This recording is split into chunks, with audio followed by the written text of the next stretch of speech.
Okay, let me copy the link and share it. Okay, we are live now. So, is anybody able to see us? It should be streaming now. While we also admit a lot of people. So, is anybody able to see us on YouTube? We don't want to miss this opportunity. So let me be sure that we are live before we go on. Let not be like we started and nobody. Oh, fine. We are live on YouTube. So please, I'll put the link in the chat. If anybody is in the group asking for the link to watch on YouTube, you can also share it with them so that they can see it as well. So we'll start immediately. Thank you all for joining me. My name is Solisa Jotule. 4 years ago, I won two fully funded scholarship. How time flies! It just looks like yesterday, and I just realized I've done. It's been 4 years already. Yeah, I won two fully funded scholarship. For my master's degree, one in South Korea and the other in the UK. So here we are. We are still in the UK. I'm speaking to you from the UK right now. And I know some of you have questions already. Oh, why are you still in the UK? If scholarship requires that you go back to your country. I get that a lot. I get that a lot. So I'm going to address that as well. If that is also your concern, I'll address that. But before then, let me give some people watching on YouTube some shout outs. So we have Anna from YouTube. Hi, Anna. Thank you for joining. We have Serena from YouTube. Thank you for joining, Serena. We have who again? Okay, Anjori. Thank you for joining, and Grace. Thank you all for joining from YouTube. So I'm going to be addressing all your questions. What I want to achieve on this particular session, I've had so many scholarship sessions, but what I want to achieve on this particular session is to give you the start to finish of scholarship, like from the beginning to the end of scholarship. What is the first thing I need to do? What's the second thing I need to do? I'm going to follow it step by step so that anybody that is watching this will know what exactly they need to know. They need to know. I've done this severally, but it's scattered across different videos. And I know it's not everybody that have a flair for research. I already know that based on a lot of people that reach out to me for information that I've already put out there. So the aim of this is to break down everything as it goes, that you have a clear picture as to what you need to do. Okay, so let me start. But before I do that, let me see if I can make everything automatically so they don't request for joining, because I'm going to be sharing my screen and I don't want any distractions. So let's share our screen. In this session, I was like, do I really want to share a screen? But I said, okay, let me have a guide slide that can just guide us on what we need to do. So welcome to the scholarship retreat, day one. It's going to be a 2-day session. Day one will focus on what you need to do, and day two will focus on specific scholarship. So tomorrow we are going to have someone break down the Commonwealth scholarship for us. Can you please turn off your microphone so that you don't disturb the session? Please turn off your microphone until it's time for you to speak or it's time for you to ask questions. Let there just be room in the house. So please turn off your microphone, or I'll be forced to turn it off automatically for people. But I want everybody to be able to ask questions if they need to ask questions. So please turn off your microphone. I can okay, I'm going to mute people now. I'm going to turn you off automatically. Okay. So yeah, welcome to day one. So today is going to be focusing on the step-by-step, like the first step you need to take, introducing you to scholarship, what type of scholarships are available, who is eligible, and all of those things. And tomorrow we'll focus on specific scholarship. We'll focus on MasterCard, we'll talk on Chevening, we'll talk on specific ones, and also a Commonwealth scholar will also come to share his own experience with us. So let's get started. My name is Sole Sojotuli, in case you're not aware, or in case you came from a different place, your friend added you. You can find me on social media everywhere at Solis Ojotile. So some of you would have likely came from my TikTok, Instagram, or my LinkedIn. So do well to follow me. I share scholarship updates once in a while because scholarship hopefuls are very close to my heart. They are very dear to my heart. It's something I've vowed to do and continue to do. I'll probably keep dishing scholarship information forever. So let's start. What is scholarship? You need to understand scholarship before you actually know what you need to do. So scholarships are financial aid that are awarded to help you to study, right? When you go to school, you're required to pay a certain amount of money for you to be able to finish your studies or to even start your studies in the first place. So that payment you need to do financial commitments, either for your tuition fees, for your books, everything that you need to do. You need to make a financial commitment. And sometimes it's not all of us that are able to make that financial commitment, probably because of our financial background. So scholarships helps you to do that. They help you to either study without paying anything. Some are fully funded, some are fee-based. So either they cover the whole thing or they cover some things. In my case, I want to fully funded scholarships, and that means they were going to cover tuition fees. They were going to cover the cost of my travel, my flights. They were going to also cover all the documents and everything I would need to process my travel, as well as when I get there, they will give me stipend, monthly stipend. For the Global Career Scholarship, they offer accommodation in some schools and they don't in some schools. So if you get to the school that offer accommodation, you will get it. If not, you have to pay for it for yourself. Please give me one moment. Give me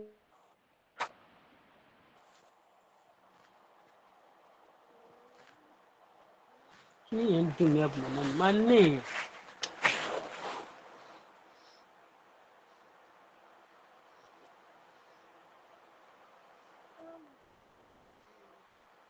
My name. I'll beat you.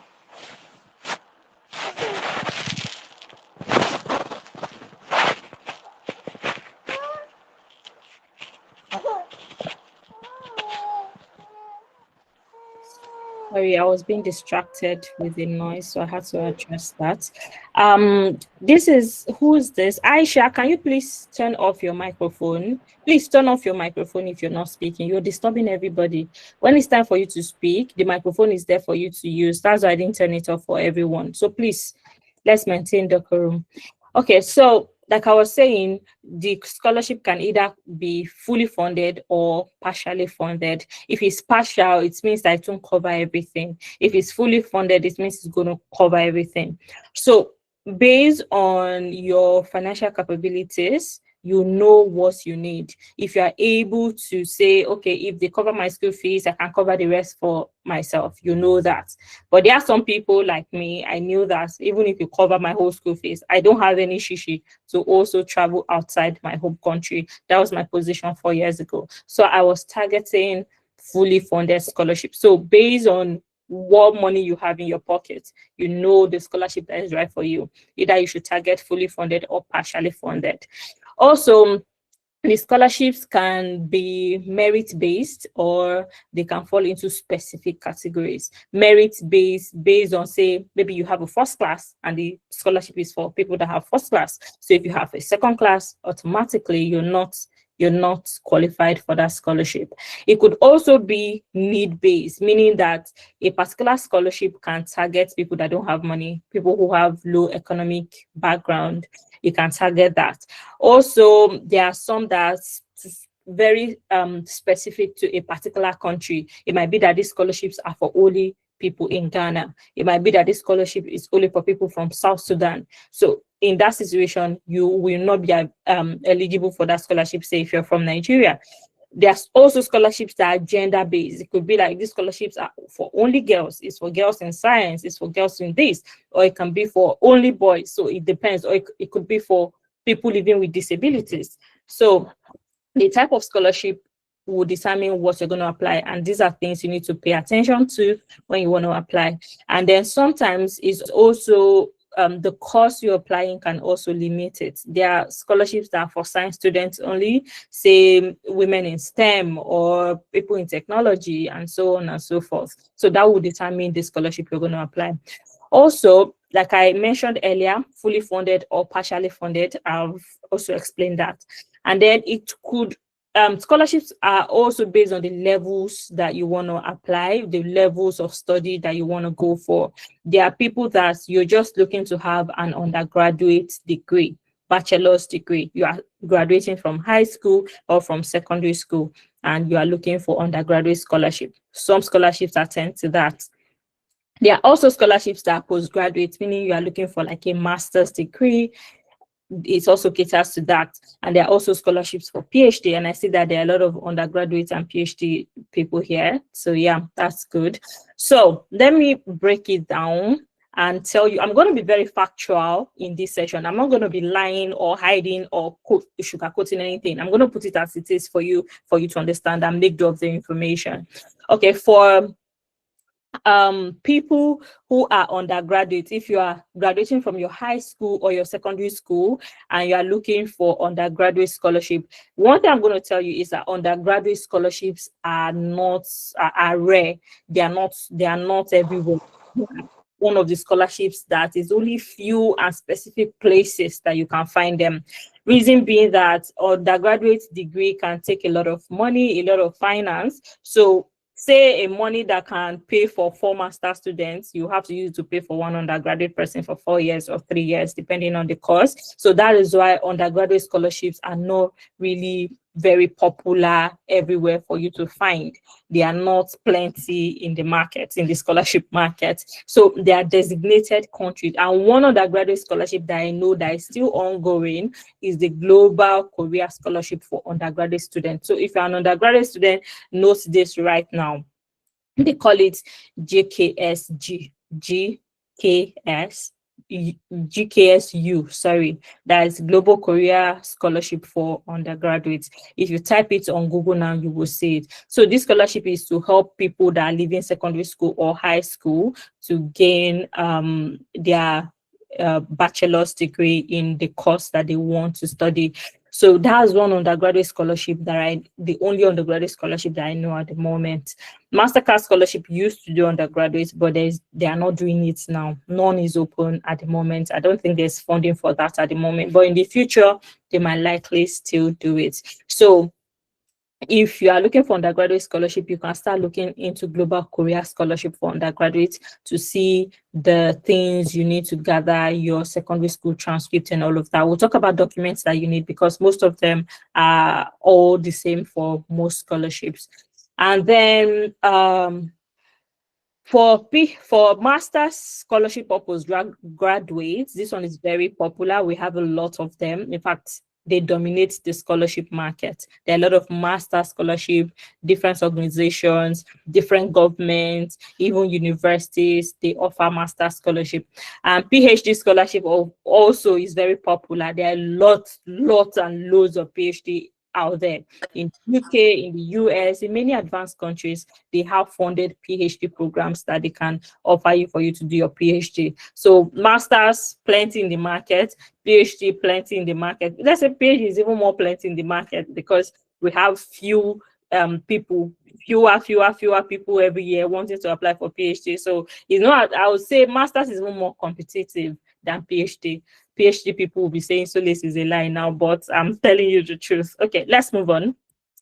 Now that you've understood scholarship, let's move on to the next thing, which is documents that you need for you to apply for scholarship. The documents you need to apply for scholarships are usually almost the same for all the scholarships, even if it's undergraduate, even if it's postgraduate, even if it's PhD. So the documents that you will need your academic transcript. If you're not familiar with this, you need to be familiar with it. Academic transcript is a breakdown of your academic record by semester or by term or by session, depending on what they call it in your school. If you're looking to apply for your first degree or your bachelor's degree, what you need will be a transcript from your high school or from your secondary school, depending on what they call it in your country.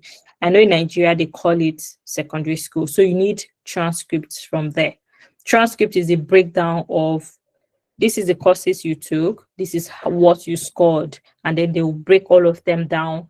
Okay, in this course you have A, in this course you had B, in this course you had C. So they'll break everything down.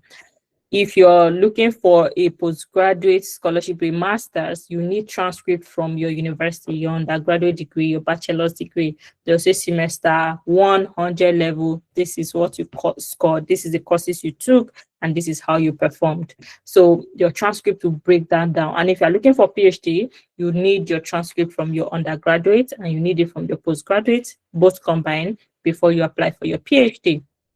Then the second thing you need is your degree certificate. Degree certificate. Can you guys hear me? Please give me a thumbs up if you can hear me. Some people are complaining. Okay, so the person that can hear me, it's from your end, okay? It's not from my end, so fix that. Okay, most people can hear me, right? All these thumbs up shows that they can hear me, so thank you. I'll proceed.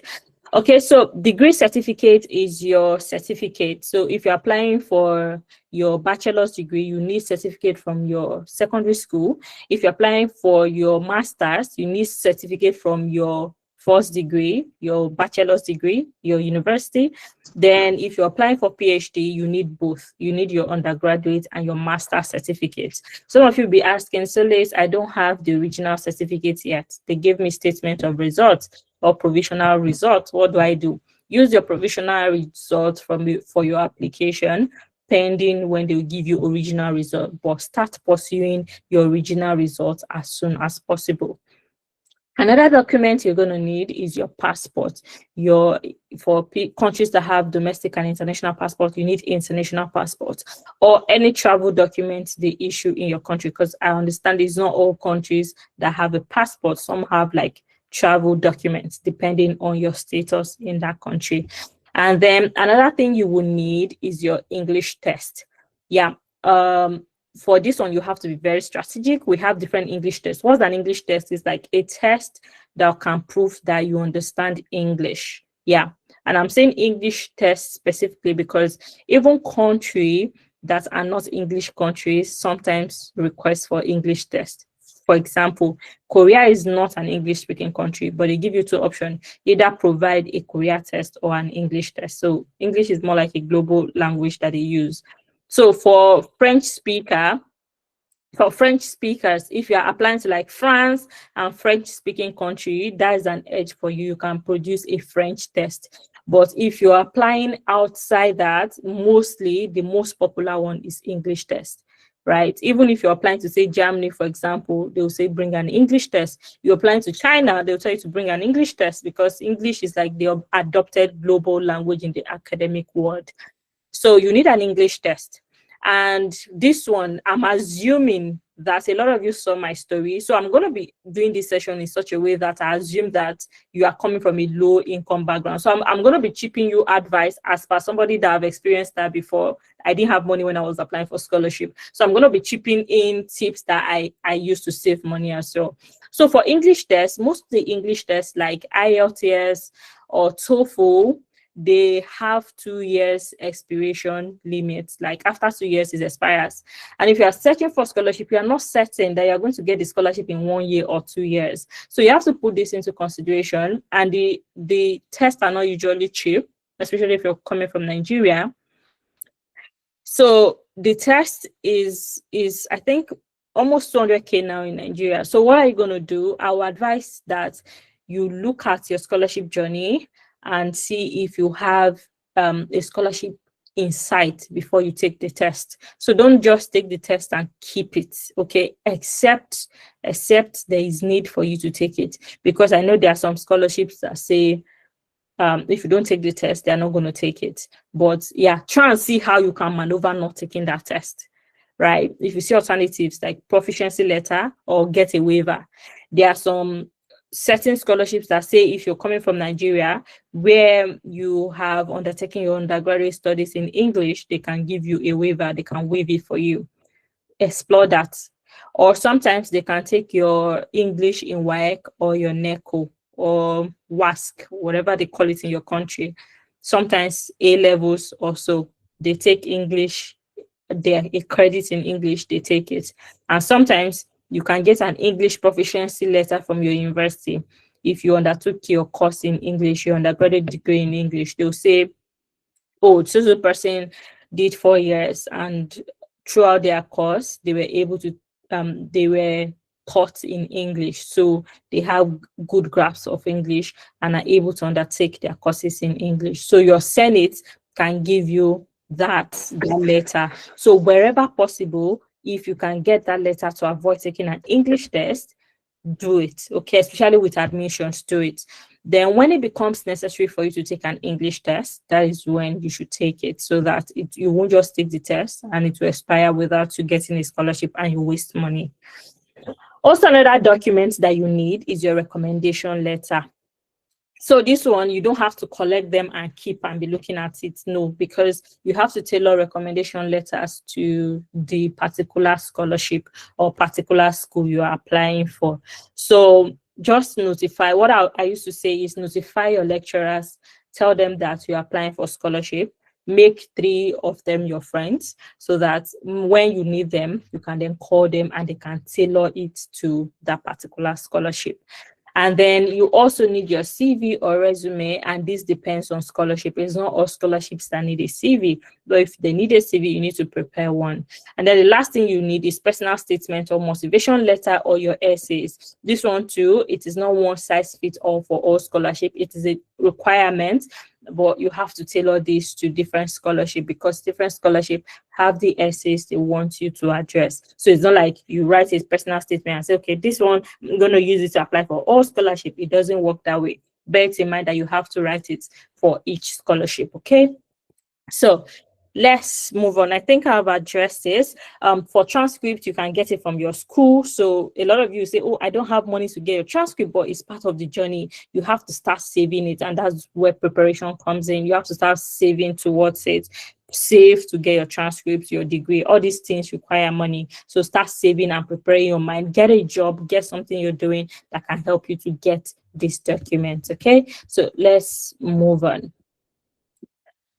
Then I usually get this, right?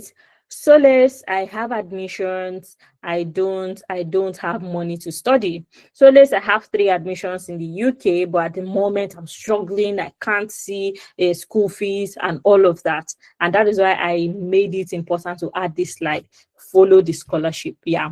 If you are coming from a low income background like me, you have no business chasing admissions without funding, because once you chase admissions without funding, you can't go anywhere. In 2020 to 2019, 2020, I had more than 4 admissions to UK universities, and I did not go anywhere because I was busy chasing admissions without funding. So how am I going to pay for it? I had funding, admissions, I was looking at it, and I couldn't go anywhere because there's no funding. So if you're coming and you know that you need a scholarship for you to study, you can't pay for this study if not for scholarship. You need to follow the scholarship, not the admission, except the admission is the funding. Follow the funding, okay? A lot of people come to my DM and say, Solace, I want to study medicine and I'm looking for scholarship. So they already have a course in mind that they want to study. And if I'm going to be very practical about it without sugarcoating or giving you false hopes, I'm going to tell you something. Follow the funding to choose your course. I'm telling you, especially if you do not have any funding, if you do not have any form of assistance, you are not hoping somebody will give you money. It is the funding that will determine your course. Okay, be open your heart about what you want to study. But if you have a specific, say, course you want to study, say medicine, then you can look for scholarships in medicine, right? But if you want to keep your options open, I would chase the funding, right? And if I see a course like public health, I will take it. I'll take it, say, do my master's in public health, come to the UK. I know that if I'm in the UK and I work as a student, I'm able to save money to pursue my medicine dream. So if you are chasing a particular course and say, if it's not this course, I don't want to study, scholarship is not the right fit for you. You need your own personal funding. You need your own personal money in your pocket to do that. Let me give you an example. I did theater arts. I did theater arts in my undergraduate. And one of the courses I would have loved to do is something around media and communications. That's something I would have loved to do, or something around gender studies, because these are my interests, gender and development. When I started looking for scholarship, I didn't go and be looking for only scholarships in media studies or gender studies. I was very open-hearted about what I want. So that when I was now looking for scholarship and I saw the Mastercard scholarship, I looked for the courses they outlined. The scholarship gave you some certain courses that you must study before they fund you. So they didn't put it and say, if you have any course, we can fund any course. They didn't say that. They put like 6 courses and say you must choose from one of the courses. So because I was very open-hearted, I went to these courses and said, okay, which one align? Which one can I divert into that can guide me and help me achieve my dream? I saw African and International Development. I looked at the course and I said, yes, this is not media and communications. This is not gender studies. This is development studies. This can still help me to achieve my dreams. I can still follow this and combine the 2 things that I love. And I was able to choose that development studies. What am I saying? If you're looking for nursing, medicine, aeronautic engineering, I want to be a pilot, I want to be this, scholarship might not be the right fit for you. So follow the funding to choose your course. Follow the funding to also choose your university. If I'm also going to be practical with you, when I was looking for scholarship, I was very open to any university that come my way and any country that come my way. I was looking for scholarship in the US first, but I saw that the US, you are going to spend a lot of money. Almost all their courses has to do with application fee. So I say, okay, I can't afford this. Let me see places that I don't have to be paying application fee every time I want to apply. And then I focused on, say, okay, cool, it's UK. Some scholarships in the UK, if you're applying for a scholarship, they'll give you a fee waiver. Okay, this is fine by me because I'm already paying for a lot of things all by myself without any support. So let the scholarship guide you to choose the university. When I went for MasterCard, there were MasterCard in different universities. There was MasterCard in Canada, I applied for that one. There was MasterCard in the UK, I applied for that one.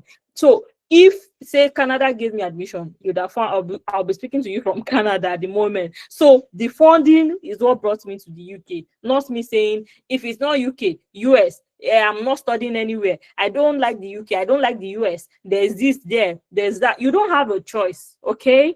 Sorry, but your choices are limited because you don't have money. So let the funding determine the university you go to. Some of you say, oh, if it's not Oxford or Cambridge or Harvard, you are looking for scholarship. So keep your choices open. If you do one, you can always go back to your Oxford or Cambridge. You understand? Doors are not shut forever. Rather, giving yourself the opportunity to do one first will create more opportunities for you. And lastly, let the funding choose your country as well. A lot of you, I've heard this a lot. I don't want to study in a non-speaking, English-speaking country. I don't want to be learning a new language and all of that. I've heard that severally. Who told you that beggars have choice? You are doing yourself a disservice if you say, if it's not the UK, I'm not studying. If it's not the US, I'm not studying. Let me tell you something. I'm going to use one of my friend as an example. When he was looking for scholarship, I told him, see, open your heart, okay? Any country that comes your way, open your heart to it, because it's better for you to move forward than to remain where you are. If you are standing in one place and saying, if it's not the US or UK or any English-speaking country, I'm not moving forward, you'll be stagnant there forever. But if you go to, say, Korea now, or China, or France, to take a course, you've moved a step forward. And trust me, you, in 2 years, you will not be the same with that person that left their country. So this, my friend, he opened his heart. He applied to Korea. He applied to China. and he was able to get a scholarship to China. China is not an English-speaking country. Definitely the challenges will be there, but the lecturers, they will try to speak English and all of that for you. They will try, you will adjust, you will be fine. And he was able to do, he got the Chinese government scholarship. He did 2 years in China. As I'm talking to you now, he has gotten a PhD in the US, because US is always where he wanted to be. And from doing a master's degree in China, he was able to understand more about research. He was able to understand things he didn't know when he was in Nigeria. He moved a step forward. Knowledge increased, self-development increased, research skills increased. He told me, Solace, I look back at the applications I was making to US for PhD and masters, and I'm laughing at myself, because even me, I'll not choose myself. Why is he saying this? Because he has moved forward by 2 years. He's able to understand more about research. So don't limit yourself and say, I must go to this country or I must go to that country. If I didn't get the MasterCard scholarship, I'll be talking to you from Korea. By now, maybe I would have learned Korean. So don't limit yourself. Open. Sometimes your destination might be the UK or the US, but you need to start from China. You need to start from non-English speaking country. You need to start from South Korea. You need to start from Germany. So be open, okay? You don't have too much choice as to funding yourself. So be open and give yourself the opportunity to explore before you land. If you're not lazy, you will land in your desired country. The academic environment in China was very rigorous for him, but he was still applying for PhD in the US. And today he has started his PhD in the US. So be very open. I don't want to hear if it's not China or Canada. I don't want anywhere they give you funding. Do your research. As far as the country is not in war or in this thing, go there, take a step forward. Okay, let me not dwell on this too much. Let's proceed. And then let's talk about popular scholarships that I know of and you should be aware of. We have the Chevening Scholarship. This is for future leaders, and it requires that you must have 2 years of experience before you apply. So if you're just graduating and you don't have 2 years of experience yet, this scholarship is not the right fit for you. It's funded by the UK government. It requires that you come to the UK to study for 1 year, and it also requires that you go back to your country after studying. So you must be willing to go back. This one is non-negotiable. It's a government-funded scholarship, okay? Funded and paid by UK taxpayers. So you don't have choice over if you are going back or not, because if you want to stay, who will apply? Who will approve your visa? It's not the government that is still going to approve your visa. So if you're willing to come to, can you guys hear me? If you can hear me, give me a thumbs up. Yeah, everybody can hear me. So Precious, yes, fix your speaker. It's your speaker that is the issue. All right, thank you guys for following. Okay, Chevening, yeah. So that's Chevening for you. You have to go back to your country after doing a 1 year master's in the UK. Okay, but trust me, if you come from that 1 year master's, in as much as you can't remain in the UK, your life will not be the same. You have a master's degree, you have an added cadre, you have an added star to your, so it's not joke. UK master's is no joke. Like, you will never remain the same. You, from knowledge, everything, experience, cultural experience, experiencing a new country, you will not remain the same. Okay, and then we have the Commonwealth Scholarship, and this Commonwealth has a PhD, it has a Commonwealth Shared Scholarship, and it has Commonwealth Scholarship. So the Commonwealth Scholarship is also being funded by the UK government for low and middle income Commonwealth countries. So you need to check that your country is among. Most of you are from Nigeria. Based on your introduction, you're from Nigeria, you're from Ghana, you're from so yeah, you're also part of it. And the Commonwealth Shared Scholarship is the one that the UK government and the university will have to share the expenses of your study. So the university will nominate you and then they pass on your name like that. So almost 3 scholarships on that Commonwealth. And then we also have the Erasmus Mundus to study in multiple European countries. So if you get an Erasmus, you can do 1 year in France, then you can do another year in Germany. I personally love this scholarship because it gives you opportunities to like experience several countries. So also that scholarship is also for studying in Germany, for you to study and research in Germany. Most of them are also fully funded. And then we have the MasterCard Foundation Scholars Program for African and sometimes global, for students with leadership potential and financial need. You remember when I was talking about need-based scholarship? If you're poor and broke, this MasterCard scholarship is the scholarship for you because they have like a need-based comma that is added to it. Like, okay, we also consider people that are coming from a low income background, but it doesn't mean, which is the mistake a lot of people do, it doesn't mean that, oh, I am broke, give me the scholarship. Because a lot of people, everybody is broke, like everybody don't have money. So a lot of people, you find more people that don't have money. So if the only thing you have to offer is I'm broke, I'm the one that can save my family, I'm the one that is a breadwinner, if I get the scholarship, I'll be able to fix all my generational problem. That one cannot sell it, because as you are saying that, another person is saying it. All of us are broke. We are all, many of us, we are coming from low income background. So that should not only be your selling point. Another thing is leadership, okay? Leadership experience. So you need to be able to talk about your leadership experience.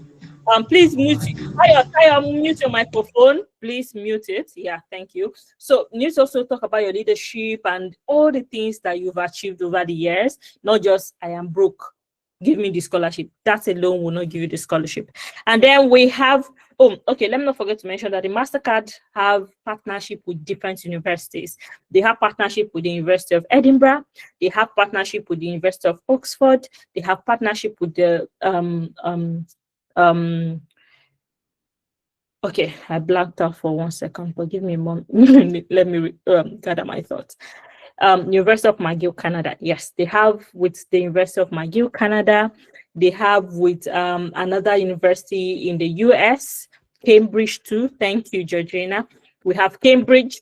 There's another one in the USA. I've forgotten the university. If you remember, please put it in the chat. So they have partnership with several schools. They also have partnership with a school in Rwanda, another one in South Africa. So it depends. So if you go there, you see many options for you to check out, for you to apply. I think there's an undergraduate one in Rwanda. So if you're an undergraduate, you're looking for undergraduate scholarship, you can also look at that. So MasterCard has a lot of options for you. I've put the link in by the left. If you're looking at my screen now, you can see the link. Because, okay, let me finish, then I'll talk about the link. We also have Fulbright, also for studying in the USA.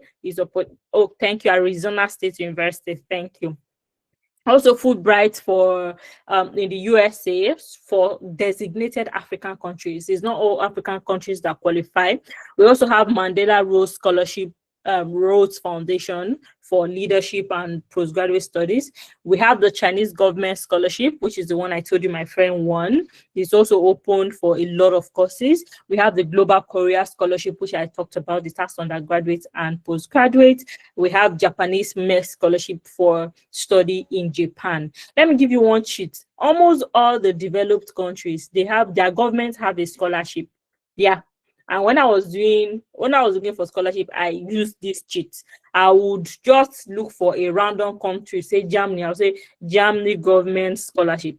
I'll say, okay, France government. Most of the developed world have a particular scholarship, their government funds. So I want to see if my country have, say, a stake in that scholarship, they are qualified. Australia, Austria, different countries. So you can use that sheet also to look for scholars. Some are even hidden that many people do not know. You can dig them out from your research.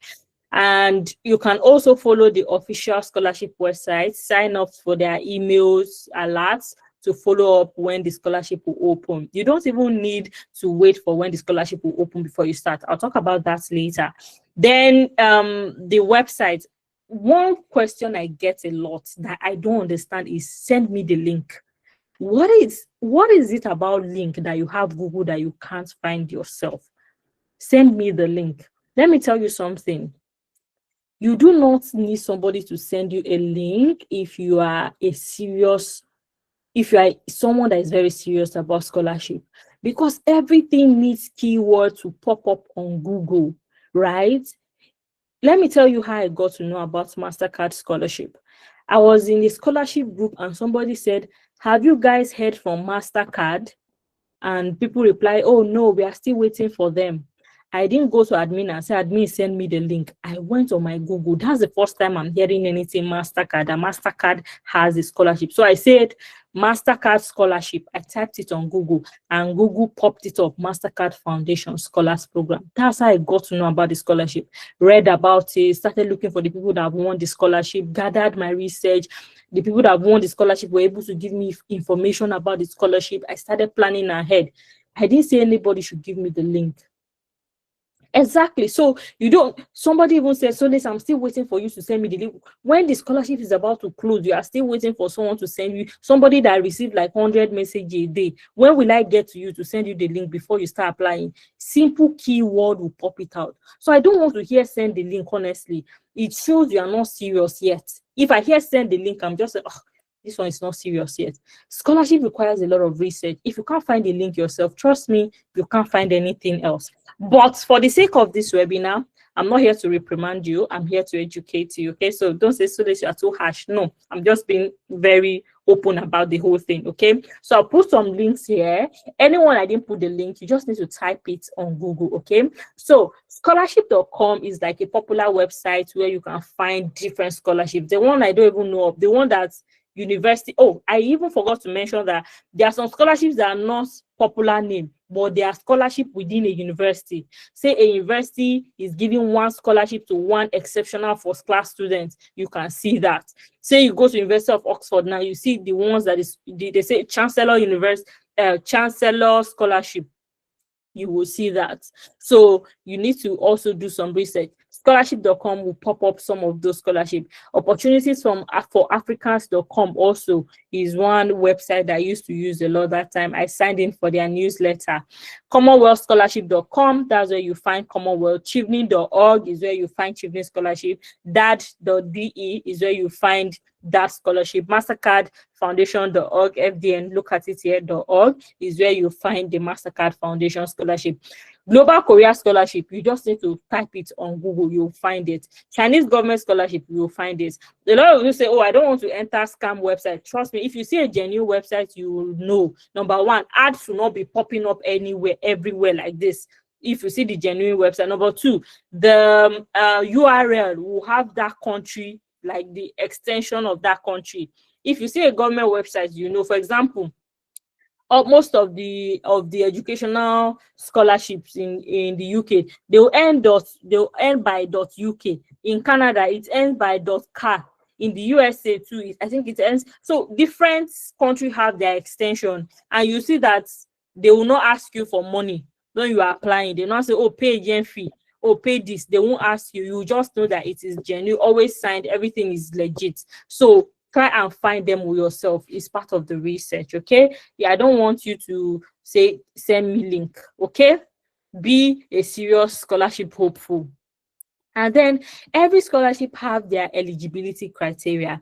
The one you can apply can be different from the one I can apply depending on your age. Some of them have an age cap of 35 years old for masters, and for undergraduate they can say 25 years old. So if you are 35 and you're looking to do a bachelor's degree, you might not find a particular scholarship because of that age limit. So make sure you check it, the age, the nationality. You say, oh, people from Nigeria are not eligible. People from Ghana are not eligible. People from Malawi are not eligible.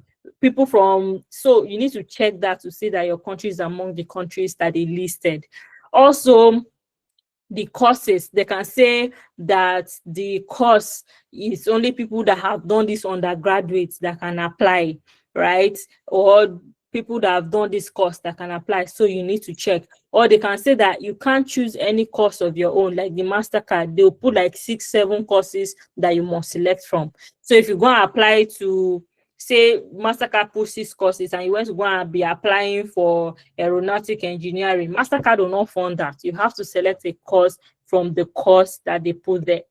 Then also your grade, it matters. If you have a third class or a second class lower, and they say the person must have a second class upper, then you will know that if you have less, you are not eligible. If you have a first class, even great, it means no grade can stop you. Okay, then you need to also have work experience for some. For example, the Chivney scholarship requires that you have 2 years experience, work experience already. So if you don't have 2 years work experience, you won't be eligible. And for MasterCard, requires that you have leadership experience, you have done like some volunteering, you have taken leadership positions and all, but it doesn't specify a specific number of years. So even serving as a class representative in your school can count towards leadership. Volunteering in your local community can count as leadership. So make sure you check the eligibility, read it and understand it. This is going to make or mar your application. Because let me tell you something, if they say the age limit is 35 and you are 40 and you are applying, see, your application will not even go to the reviewer. It will automatically be filtered into the letter box. That's how it works, because they have automated system that will filter the rest before it brings the qualified one for the reviewers to review. So make sure you check the eligibility before you apply. And then application. Now, let me give you this cheat that I used the year I finally landed my scholarship. So in 2020, towards the end of 2020, okay, mid 2020, yeah, I did a timetable of all the scholarships I want to apply and when they were going to open. Okay, I went to their website to look at, okay, this is when it's going to open. They always put it at the start of the year, or it's going to be opening to time. Or if they don't put it, I will look at the dates that it opened last year and use that as a guide. So I did like a sticky note, did a timetable of this is scholarship, this one opens 30 September, this is scholarship, this one opens 20 November. I wrote them down and then I started working towards my application. So for the Chivney scholarship that I applied that year, I went to the last year application to pull out the essays that they use, and I started writing my essay like 4 months before Chivney opened. So I used like 1 month to write my essay, and then I gave people that I wanted them to review my application like months as well, because I understand that they are students. A lot of these scholars are students. They are going through their tough dissertation period, so you can't be giving them 2 days or 2 weeks to review your essay. So I gave them a lot of time. I had time to tweak my essay. For the MasterCard scholarship as well, I did that. I wrote my essay, gave to a lot of people to make review and suggestions as to what I can change. Pending when the scholarship will open. It has not opened yet though. The only thing I was doing that time, from my work, I go to my scholarship. From my work, I go to my scholarship.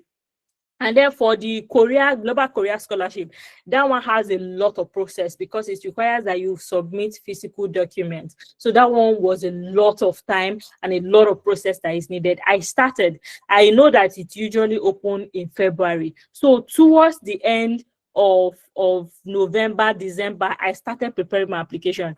They said they were not going to take statement of results. So I went to go and get my original certificate from school.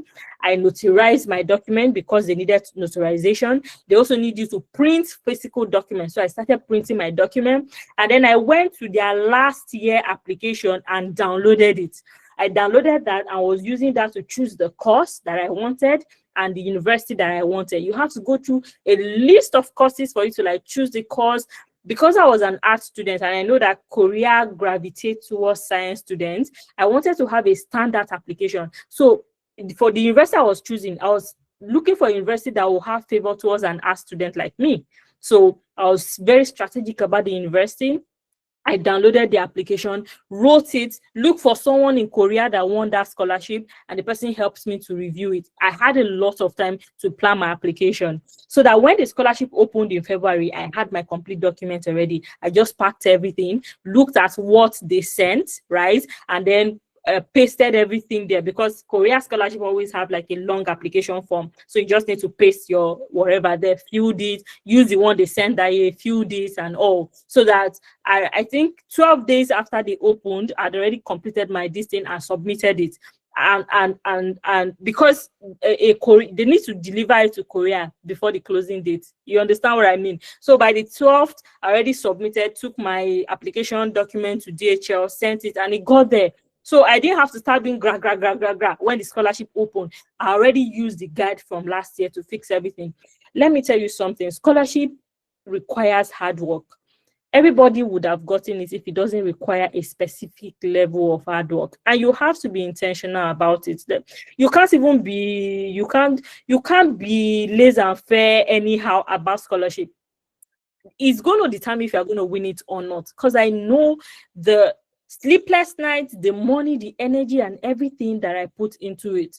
So that when a lot of people, I was in one scholarship group that had like 200 people. When a lot of them were still asking questions and doing, when do I submit? I already had my application. I wasn't surprised when I was the only one that got the scholarship from that group. The scholarship selected like 7 Nigerians that year, and I was among, because it has quota that they submit. So you have to be very intentional about it. If you're going to get it, you know. If you're not going to make any progress, you know.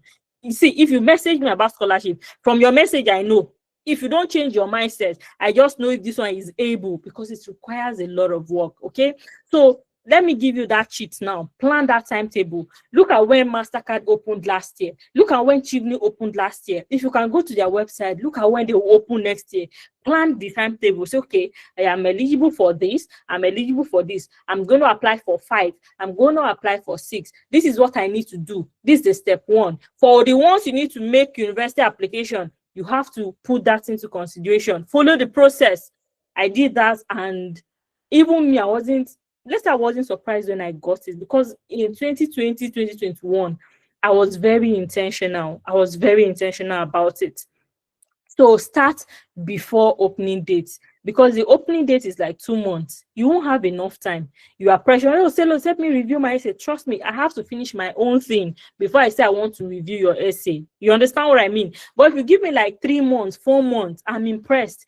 Someone sent me their essay like 2-3 months ago, before MasterCard even opened. From the essay, I told her, no, this is not MasterCard essay. You don't write any. I will be able to correct her and say, okay, this is the essay. I had essay from last year. I sent it to her. Use it to write your essay ahead. Then when they open the scholarship, you now cross-check if the essay question is still the same for this year. That is how you move strategically, and you outshine everybody. So I'm giving you my tips now. Also, write your essays, multiple revision, and then by the time it's time for submission, you will just submit, and you know that you've done your own best in your own way. Okay, so let's move on. That's something I know I did right. Then how to stand out. Okay, volunteering is very important in all the scholarships that you want to apply. They want to know that you are not team myself, me, myself, and I.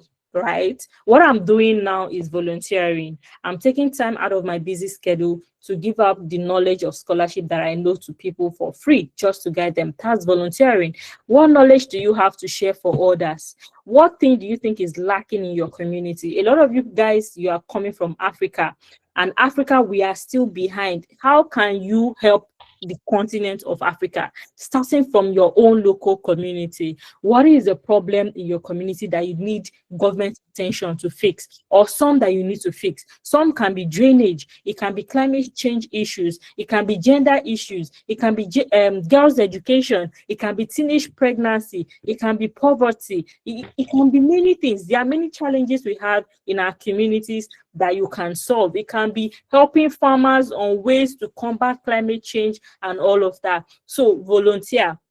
There's no scholarship you want to apply that is not interested in your volunteering. They want to know all the volunteering activities you do. You also need to be able to write things in your essay. If you don't volunteer, you don't have anything to write in your essay, how are they going to pick you?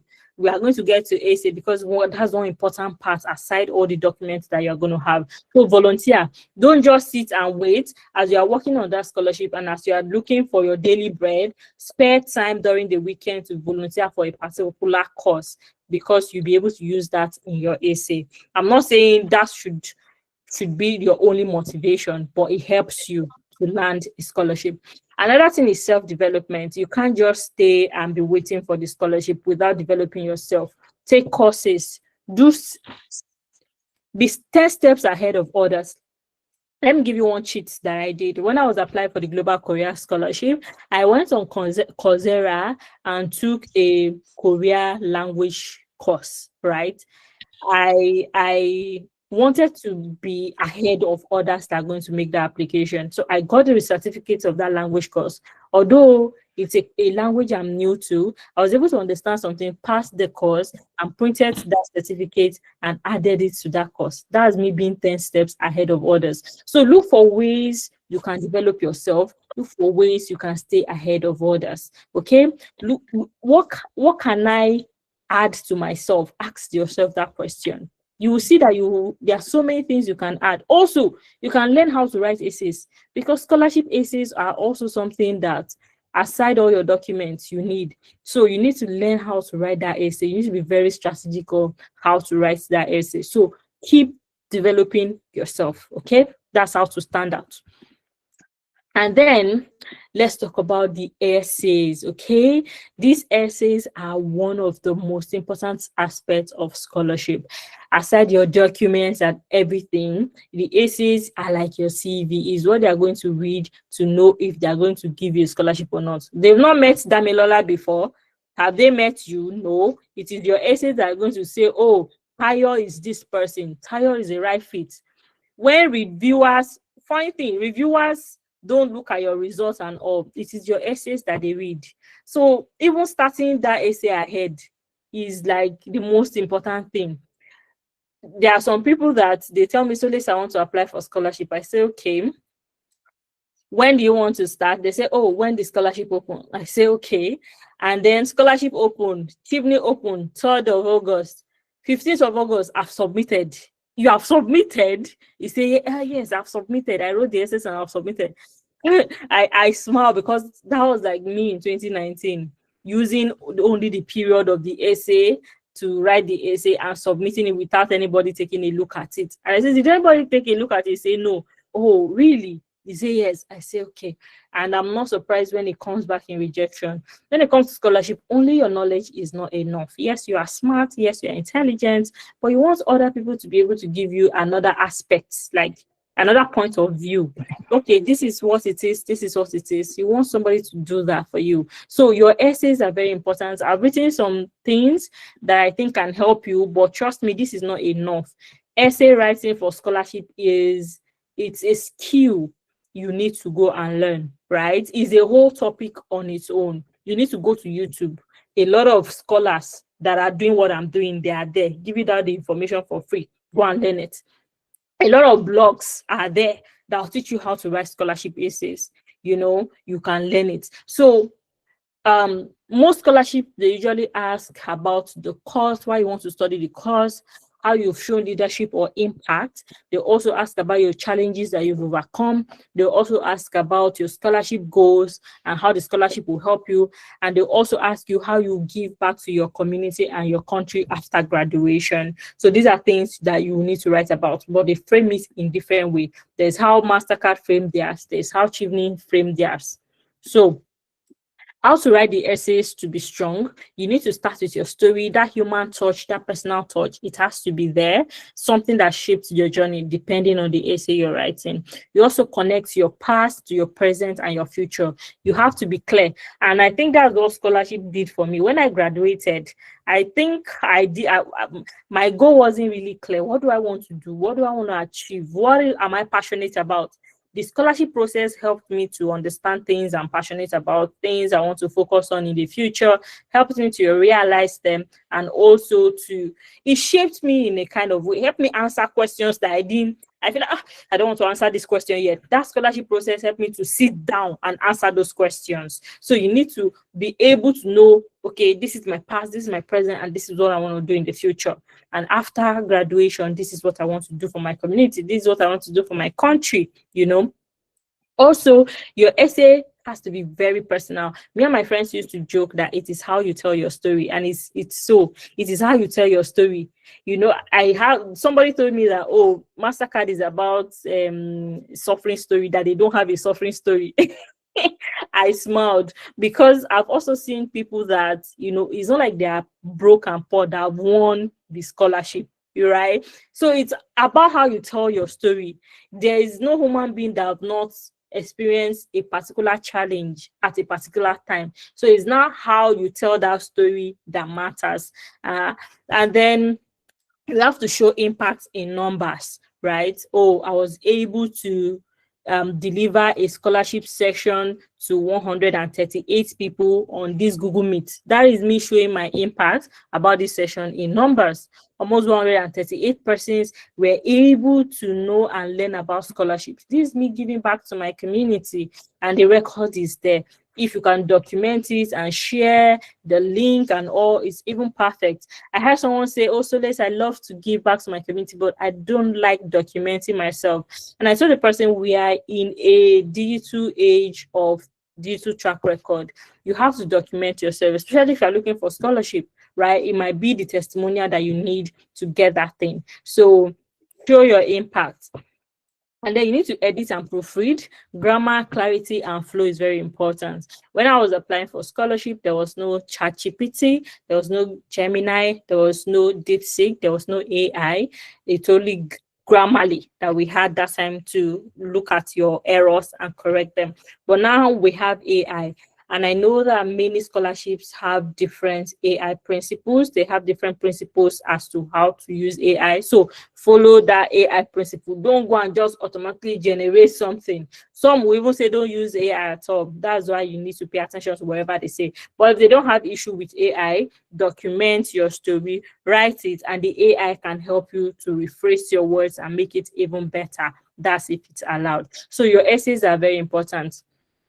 After this session, if you are very serious about your scholarship journey, you will do a special thing on learning how to write scholarship essays. Go to YouTube, you see several videos, download a lot of them and watch it. A lot of you will say, I don't have data. You have to look for data. You have to look for ways to navigate it. When I was in Nigeria that time, I remember I used to do 100 Naira, 10 gig data in the either 10 gig or 5 gig data throughout the night. That time, Glow used to do that thing from 12 a.m. to 5 a.m. where you can use a particular data. They'll give you a lot of data that you can only use midnight. That is what I do. I do that one for, I think, 5 days, 100 Naira, and I stay all up night from 12 a.m. to 5 a.m. downloading and watching YouTube videos on scholarship. So sometimes you need to learn how to navigate it. Use the small resources you have. Nobody is coming to save you, right? If you complain about data, how are you going to fix the rest of the things yourself? So you need to plan ahead that it's only you that can save yourself. So plan towards this thing. The money you have, save them towards things you need to do. You will be happy. You will not regret them, because I'm not regretting them today. I'm happy I did that, because my life completely changed in that 4 years. It's like like I can't even believe it. So it's very, very worth it. That suffering, that's midnight candle, it's very, very worth it for that time. That rejection that you are scared of, receive it, because when that years come, you know that it is very, very worth it. So I think I've covered a lot of things today. So let me see if you have questions. Let's take your questions. And then tomorrow, we'll talk about specific scholarship. We'll look at the MasterCard scholarship. We'll look at their processes, how it's different from Chevening scholarship, how Chevening process is different from Global Korea scholarship, and or how Commonwealth is also different. So we'll talk about specific scholarship tomorrow. So pop your questions in the chat. If you're watching from YouTube as well, pop your questions in the chat. If you have any questions, put them in the chat. Something we've not talked about that you want to talk about, put them in the chat and we'll address them, okay? So if you have questions and you want to speak yourself, we can also give you an opportunity. So just put your hand up for you to ask your questions. And if you are more comfortable saying it, putting it in the chat, you can put it in the chat, okay? Okay. Let's see. Let me stop presenting. And then we'll take. Okay, we have like 5 people now. Damilola, Mary, Cecil, Matthew, Toby, and Gloria. So these 5 people that raised their hand, you have 1 minute. Please summarize your question. You have 1 minute for you to speak, okay? So please cut your question short, or I'm going to cut you. So Dami, you first. Okay, thank you very much. So real quick, I also have a question. Thank you. Your hand up and I will go in that order. Yes, just go. Okay, to start with, you mentioned transcripts. Yeah. Unofficial or official transcripts. Which one? Oh, you need an official transcript. Yeah, the one that the university will stamp. You need it for it to be legitimate. But one thing I did when I didn't have all the transcripts is that I still submitted the ones I had just to learn the process. You understand? So if you don't have it yet, don't allow it to stop you, but work towards it.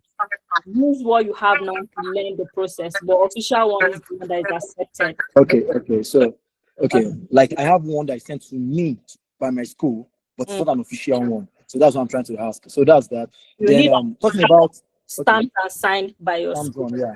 Yeah. So I'm talking about English proficiency. Can't MOI work? Medium of instruction. Since you attend the school, you offered your courses and exams in English.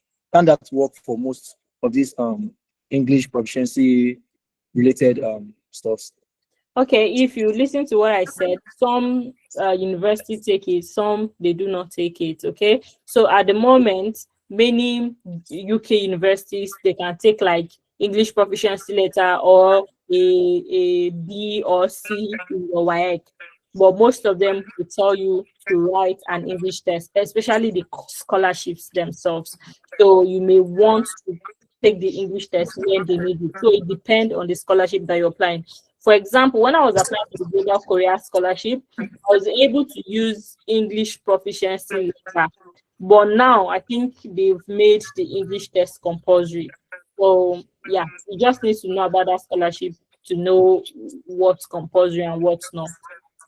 Okay, sorry, last question. You said something about applying for a course, then looking for scholarship.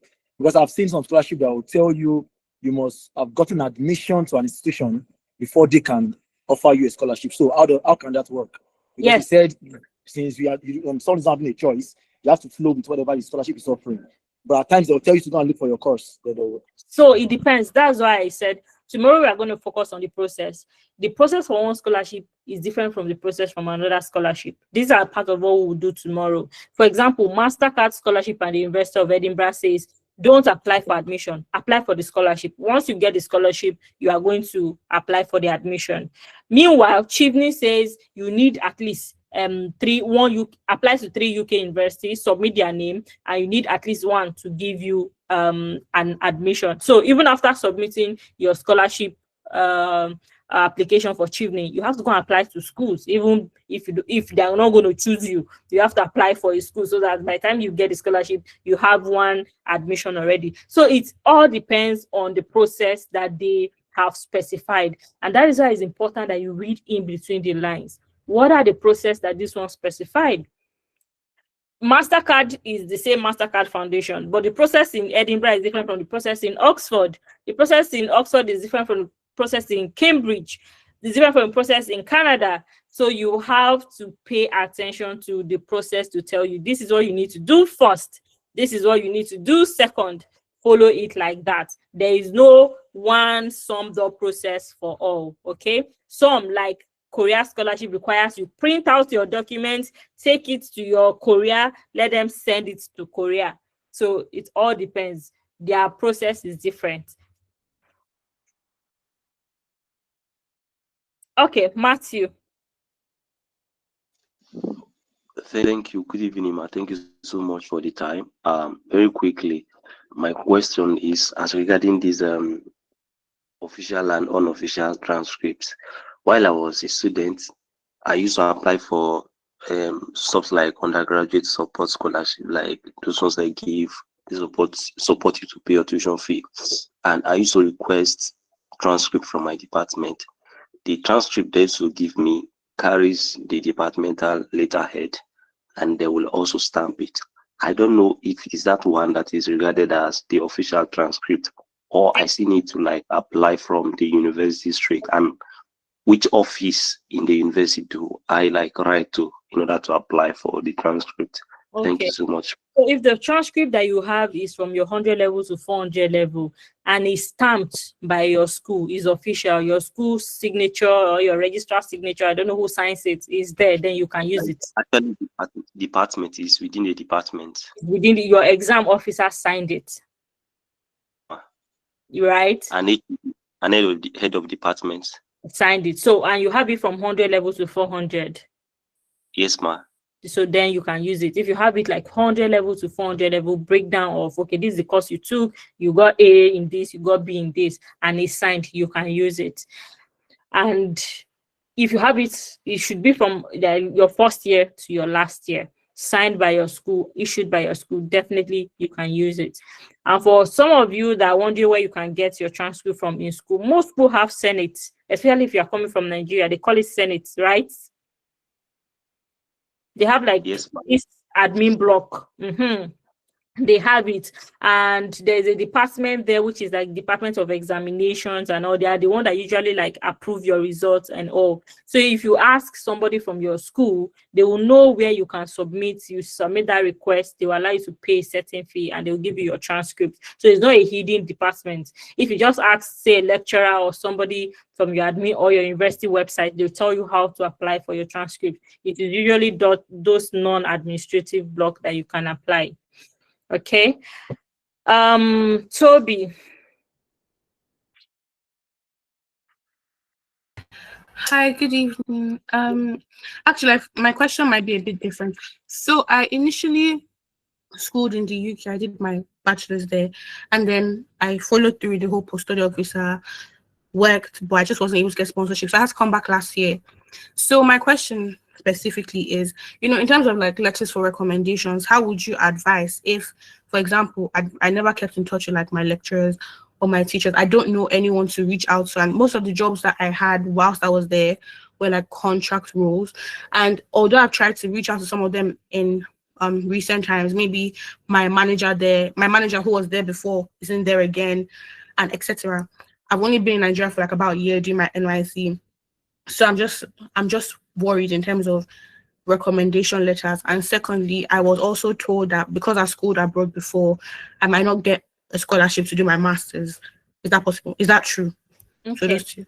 So for recommendation letter, they usually, if you have like vast experience, they usually ask for either academic reference or professional work reference. So you need either of the two. So you have to go build the relationship. Go and introduce yourself to your lecturer. Hi, my name is Gloria. I sat in your class for this popular course, blah blah blah blah. Can you help me with? You need it. You can't escape it. Your friend cannot write it for you. It is not, except they say character reference. That's the only time your friend can write it for you. Your friend can't write it for you. So you need to go build that relationship. Even if it's in, let's say, your Nigeria lecturers or some of the places you've worked, if they even ask, sometimes you just submit either one from it, because they usually request for two and sometimes one. You can get one from your workplace or your study place. So you need to try and build that relationship. There's no way you can do it. Your friend can't write it for you. It is not as powerful as your lecturer or the place that you've worked. That's if you've had multiple years experience. And then, yeah, that clause around if you study in the UK before, you might not get a scholarship is very true, because most scholarship will want to pay for your first master's degree. So if you already have like a master's degree, they usually wouldn't pay for it. So also, they also sometimes put that clause that if you've not studied in a developed country before, or they'll say that if you're unable to afford it. So if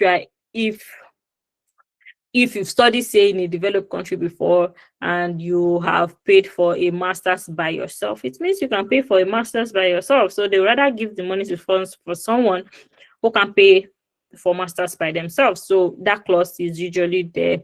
And you can say, oh, if I don't tell them, how will they know? But it now boils down to transparency, accountability. If you get a scholarship and they do background check on you, are they not going to find out? You want to be very transparent and also very honest about the whole process. So yes, some scholarship have those clauses, but I'm also aware there are some that don't have those clauses. So you now need to dig those ones out and apply. Okay, just for clarification on the first thing you said, thank you very much for your answer, by the way. Like I said, it was my bachelor's that I did in the UK. Do you think universities have access to some of my past lectures? Because obviously we use their university email. I don't have access to that anymore. This like maybe 3 years ago. So I don't even know how I'm going to find them. I might not remember their names. Your school usually have like a department website. especially in the UK, they have like department websites where they put like your lecturer's name, and most of them, once you see them, you can recognize them, and their email is always there, so you can check that. Sometimes when you see their name, you can take it to LinkedIn to find their email. That's research. You can always dig anything out. Thank Okay, you you. can find it, yeah. And since you did your bachelor's, then you can apply for master's, because it's not like you're having a second master's. So yeah. Okay, Blessing, please, let's be fast. Let's move very fast. I want to give as many people opportunity as possible. So Hi, Blessing, yes, go can you on. hear me? Yeah. Thank you for the opportunity. So I want to ask, for someone like me, I worked in a particular company. I currently live in the UAE, and after like 6 years, right, of working there, I left when they were literally pushing Nigerians out, right? Can I also get reference letter from that kind of a company, or my coworker can also give me a reference letter? And at what point can we get a recommendation letter? Also, can we use offer letters instead of recommendation letter for people that maybe have no good rapport with the HR team? And then in applying for masters, I schooled in the UAE, but it's a UK university. Can I also apply for scholarship, even though I paid for my school fees myself in the UAE, like for my bachelor's degree? Okay. For recommendation letter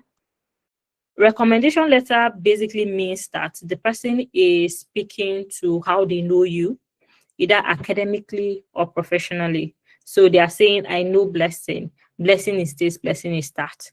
So if you don't have a good relationship with that organization or that lecturer, don't go there to ask for recommendation, because what are they going to say? Oh, me and Blessing used to bash head.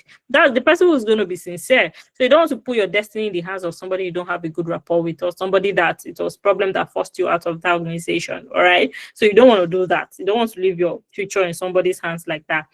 Look for people you have rapport with, or build one. Okay. If you have graduated 3 years, 4 years ago, go and introduce yourself to that lecturer. There's no harm. Okay. Okay. So it's when you need something that you are coming, but yeah, you can't help it. Introduce yourself to them. Tell them you sat in their class and blah blah. Introduce yourself. Show them things you've done, so they'll be able to write a recommendation letter for you. You can't use offer letter, because offer letter is not a recommendation letter. Offer letter is only for when you want to get rent, or when you want to apply for visa or something. This is like attestation on behalf of your character, on behalf of your academic ability, on behalf of your professional ability, your attitude, how smart and good are you. That's what they're going to be saying. Like, can you do this course? Should they give you that scholarship? That is what they're going to be saying. So it's not just submitting something to say you have worked before. That is not how it works. It's a recommendation. So you usually need a mix of academic record, academic recommendation, or professional recommendation. If you graduated 3 years ago, 4 years ago, you need academic recommendation. If you graduated 15 years ago, 10 years ago, and you are a professional, you can use your professional recommendation. Then you did your master's in UAE, and now you want to apply for scholarship in the UK. Yes, bachelor's. Yes, you can apply. So it doesn't matter even if it's a UK university and you paid for it. As far as it's not a second degree that you are applying for, like a second master's, you can always apply for the scholarship. Okay. Can I ask? Yes, thank you so much. So if I have a friend who is a professor in a UK university, can the person also give the recommendation? And also, is there like a number of words that you should have for the essay, so I can start working on mine? Okay. If you have a friend that is a lecturer, well, it's tricky, because your lecturer is supposed to say how they know you. So the person is supposed to say how they know you. The person can't say, I know you in the capacity of a friend. It's going to automatically put the recommendation letter. So you need somebody that is not like a friend, because if the person, except they want to skip how they know you, you get what I mean? If they say an academic reference, you can't say, oh, I am a friend of Blessing. No. Oh, Blessing is my student, which I taught, I mentored. That's what they should be writing, except the person wants to skip that. If the person wants to skip that, they can write for you. But the best reference is the one. They usually say address or social thing in those recommendations. Address how you know the person and if they are somebody you should give the scholarship to. So yeah, I would say the best and legitimate one is the one written by your lecturer. But sometimes they can ask for character reference, and that person that knows you that is a lecturer can give you a character reference. But if that person that you know is say from your school, they can also write it, but they have to skip how they know you. You don't want to say it's a family member that wrote an academic reference for you, if you get what I mean. So most times it's better to go build a relationship to have the best reference. Let me give you an example.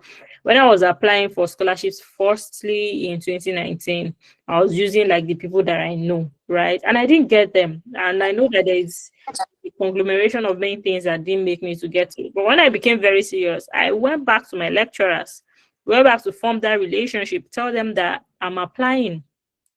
Also, you asked a question about what did you say about essays, right? Like when do you... Yeah, is it how many number? Do you have a particular number of words? Like, okay, 10,000 words or... Okay, so every scholarship have a question they ask. You need the question. So they have a question they ask. It's not like there's one question that all the scholarship ask. I just give you guides as to what I've learned throughout the year from many scholarship. But every scholarship have a particular question that they ask. So you need to go and dig the scholarship that you want to apply. Look at the question that they ask, and they usually put the word count. So they can say 250 words for this question, 300 words for this question. And I think Chivney have like 4 essays. I think 4 essays this year. I heard is now 300 words. Before it used to be 500 words, and they have 4 questions: leadership essay,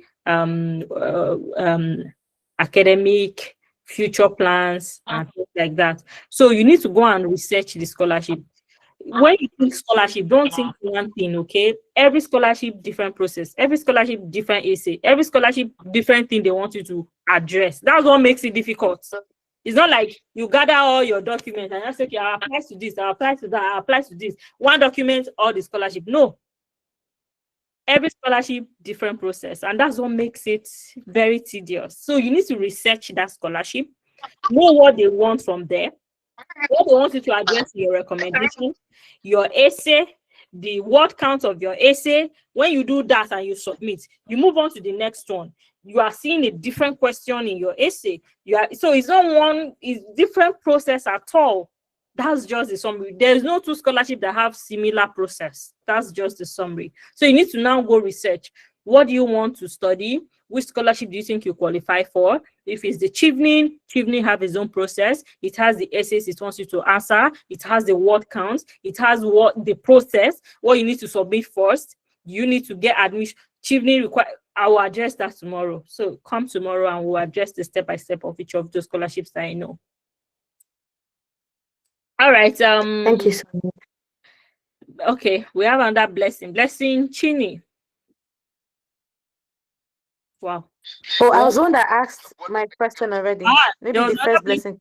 Oh, are you 2 blessing? There was one blessing I just I think that's me. Okay, blessing. Yes, your own blessing.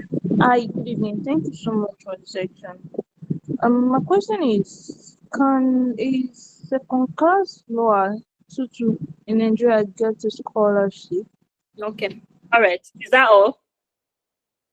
Yes. Okay, lower your hand now. Second class lower can get a scholarship, but it's not all scholarship. The fact that I'm going to be very transparent, okay? The fact that you have a second class lower have already reduced your chance of the number of scholarships that you can apply, because there are scholarships that have that caveat. If you must have a second class upper and above. It depends on either it's 3.5 or 2 point something in your country. I know different university, different grading skill, but yeah, it reduces your chances because you can't apply for MasterCard. MasterCard requires that you have a 2-1, but it's not the end of the world because there are so many scholarships you can apply with your 2-2. Okay, you can apply for Chivney. Chivney does not have. You must have a first class or second class. As far as the UK university can give you admission, you can apply. Even if you have a 3rd class, you can apply.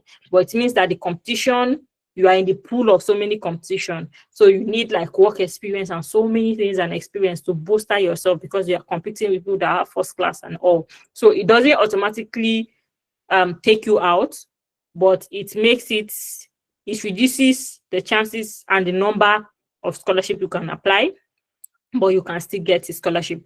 Global Career Scholarship also does not discriminate against second class, but it requires that you have a certain, I think, 3.35 CGPA, depending on your grading scale for your university. It only reduces your chances, but it doesn't take you out, okay?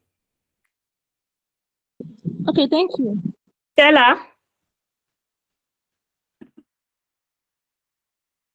you're on. Joel, you're next. Hello, can you hear me? Yes, Stella. Okay, thank you for the wonderful session. So for someone already in the UK and is considering a PhD scholarship, I want to ask, is a MasterCard scholarship an option to explore?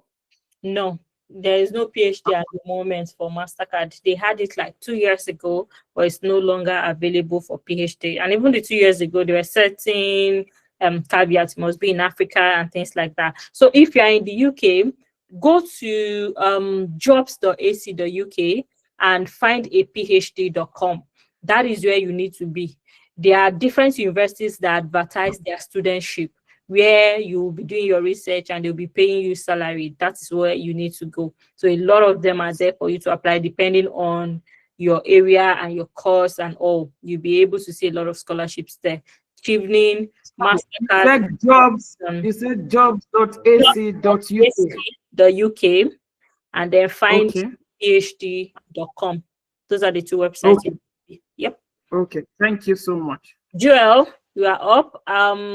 Oludayo Adeniji, you are next. Joel, go on. Okay, thank you for the opportunity. I have 2 questions. The first? So after you apply for the scholarship and submit it, then the scholarship committee reviews it. Do they require to interview you as a final stage before they offer it to you? Okay, yes, you require an interview depending on the scholarship. So like I said, each scholarship have their own process. After submission, if you make it to the interview, which is like only 2% or 3% that makes it to interview. So if you have made it to interview, that's a very big deal in the scholarship world. So yeah, you get to interview, and after interview, they'll not choose like 0.5% or 1%. So yeah, there's usually like an interview process. Sometimes the interview is written interview, pre-recorded interview, or live interview. It depends on the scholarship. And my second question. Yes, that can I apply straight from my bachelor degree after pursuing my bachelor's to the master's scholarship without any work experience? Can you apply for bachelor's without any work experience? No, I mean, can you apply for the master's scholarship straight from the without any work experience? Yes, you can, but Chevening scholarship requires you have 2 years experience. You can apply for any other one except Chevening. Okay, thank you. All right, Oludayo. Okay, good evening. Thank you so much for the session. It's impactful. So my question is this: for on the aspect of the transcripts, the institution I graduated from, I've heard few of my classmates saying that the school do not send directly to your email, that they send the transcripts to the applied school in question. So I'm now like, and it takes some certain procedures because it takes like a month before it would be granted. So I'm now asking that, is it ideal to have it personally at hand? Okay, as someone that have experienced that before, let me tell you what you need to do. So many universities will say we're going to send it to the school you want to apply to. And as somebody that was broke that time, that requires that you pay, like, if you're going to apply to 10 universities, that's like, if it's 10,000 naira, that's like 10,000 naira times 10 places. That's almost 100,000 you need to pay. You don't want to do that. You don't have that money to spend. So the best approach is for you to have it by hand, so that you'll be the one to send it to different universities. So it means when you get it, you can use one transcript for multiple applications. And that's even the best, because scholarship application don't just end with the scholarship application. Sometimes you need to apply to university for courses. You need to also give them transcripts. So in one, now let's use Chevening as an example. In Chevening, you need to apply to Chevening scholarship. That's one application. You give them transcripts. Then you need to apply to 3 UK universities. So that's 4 applications inside one scholarship alone. In those 3 UK universities, you need to give them transcripts. So you're now going to be applying for 4 transcripts, one to University of Sussex, one to University of Manchester, and that one to University of Sheffield. You can't do that. So get it by hand is usually the best. And I know many universities in Nigeria will say they don't want to give you by hand, which is very wrong. So what you can do is, if you know someone in another Nigeria university, apply for your transcript. Let them send it to that university. Then that person can pick it up for you. Say you have somebody in like the postgraduate session of one university, that you have a friend or a sister or a brother. Let your university send your transcript there. Then your brother, your sister, your friend can pick it up and give it to you. That way you can scan it in your email and use it for multiple applications. That's the cheat that you can use to save yourself that stress, because it usually takes time. They won't even send it immediately. To take 1 month. The scholarship should have closed and everything. So you need use that process to get it by hand, scan it, and use it for multiple applications. Oh, thank you. Okay, a lot of hand is popping up, and at this point, I'm getting tired. So let's be very fast. Let's see. Some, please put it in the chat so I can just read it. We'll take, say, 4 more person. We'll take Faith, Omari, Mercy, Gloria, and Rebecca. John, Onyechi, Favor, Odunayo, Patrick, and Adoma, and Mary. Please pop your question in the chat. Okay, so Faith, let's go. Okay, good evening. Can you hear me? Yes. Okay. So it's about the reference letter, right? I got admission to one of the universities in UK. That was like 2 years ago, but I couldn't I couldn't pay for the fees. I didn't have enough money to pay for the fees, so I had to decline the admission. Okay, so I have reference letter from my lecturer, and that they referred me for that admission. I'm applying. Okay, right now I'm applying, and there was this part they requested for reference reference letter, right? So I'm asking, can I use the previous one? You know, the year is a bit 2024, and it's a bit different. So can I use the same reference number, or how do I go about it? Okay. Then okay, sorry. Then secondly, I'm a Nigerian applying from a French country currently.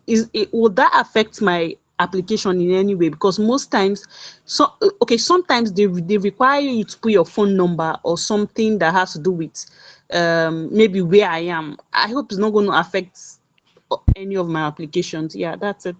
Okay. So if they say the reference must, sometimes they have the clause that the reference must be in, we say, in the last 2 months or 3 months. So if they have that clause, then you have a recent reference. But if they don't, then you can use your past reference. But that past reference, did they tailor it to that scholarship? Did the person write it specifically for that scholarship? Did they address it to that scholarship? If it's not addressed to that scholarship and it's addressed to another scholarship, then you can't use it. But if it's addressed to the same scholarship, you can use it. Also, sometimes for recommendation, they will say, send us the email of the person. We'll send it to them, and they'll send it directly from their inbox. So if they say that, then you can't use it, because the person will have to send it from their inbox. Sometimes they even say it must be from an official email, not a Gmail. So it also depends. So, but if all of that is not involved, then you can use it. If it's 2024 and they wrote it and it's the same thing, the same course, everything, then you can use it. Then there are some second question. There are some scholarship that requires that you must be in an African country. For example, MasterCard requires that you should be in an African country before you submit your application. You must be. If you're not in an African country, then it is because you are a refugee in another country. Say war displaced you and you ran from South Sudan to a French country now, then you have the right to submit. But if not, you have to be in an African country before you apply. So, but I don't think Chieftain and I don't know of any other one that have that rule. You have to read the eligibility criteria. There's always a section called eligibility criteria. Read it line by line to say what is applicable. So read it before you know if it's allowed or not. Okay. Mercy.